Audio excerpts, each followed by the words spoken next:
So, you know, the India and Myanmar is very close. So some people used to say, now we are on the eastern bank of Irrawaddy River. But we visited Zagai and Mengon yesterday and today morning. So that part, the western part of western bank of the river was a province of India in olden days, long ago. But there's no record for that case. But one thing we can tell is we found a lot of Buddha footprints on the western bank of, on the western part of river. There are some pagodas, and then those pagodas have the footprints of the Buddha. That may be true. What people used to say in the olden days, it was the territory of India, or province of India in the olden days, because of the Buddha footprints. So so the king of Rakhine state, when he got the message, Buddha got enlightenment, and he traveled in India and preaching the people.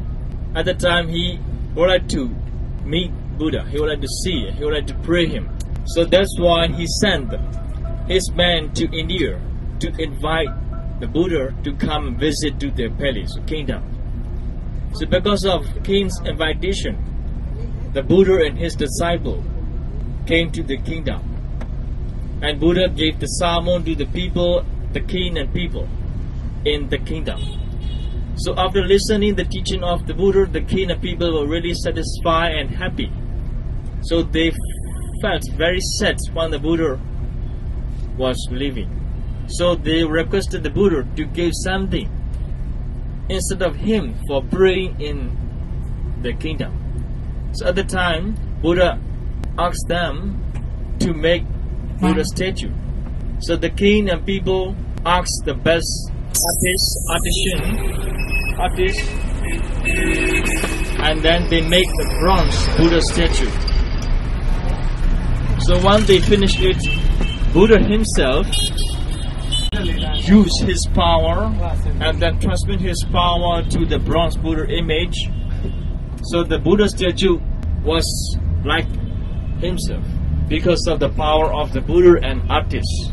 So according to the legend or the oral tradition, people believed that Buddha statue could speak people in the olden days. So after making Buddha statues, Buddha also transmit his power to the statue, and then he left Rakhine state and went back to India, continue his journey. So Rakhine people who live in the west, they kept the Buddha statue in pagoda and then pray it as a real alive Buddha. So that Buddha was as their national treasure, very very important for everyone in Rakhine state.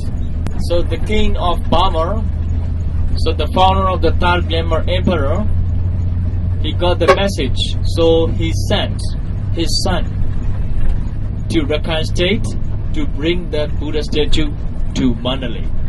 So Burmese king and army marched to the west to Rakhine state, and they occupied the Rakhine kingdom, and they took the Buddha statue to Mandalay, and then they keep it in that place, and they built a very nice building, and then they keep the Buddha inside the building. So actually the location of the pagoda is 12 kilometers away from Mandalay city. It is very close to Amarapura. It is on halfway to Amarapura and Mandalay. By that way, we got the Buddha statue from Rakhine people, and we keep it here and pray and worship it as a very holy Buddha image in our country. Rakhine people, they also make another story. Rakhine Kingdom people got the information Burmese king and army were marching to the states to occupy their land. At the time, they don't want to lose their treasure, especially that Buddha statue.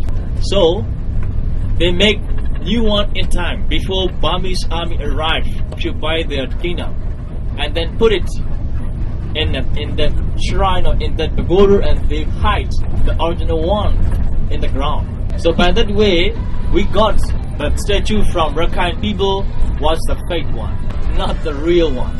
But anyway, Burmese people believe or used to say that is the real one from the lifetime of the Buddha, and then they are very proud for that. But Rakhine people laugh.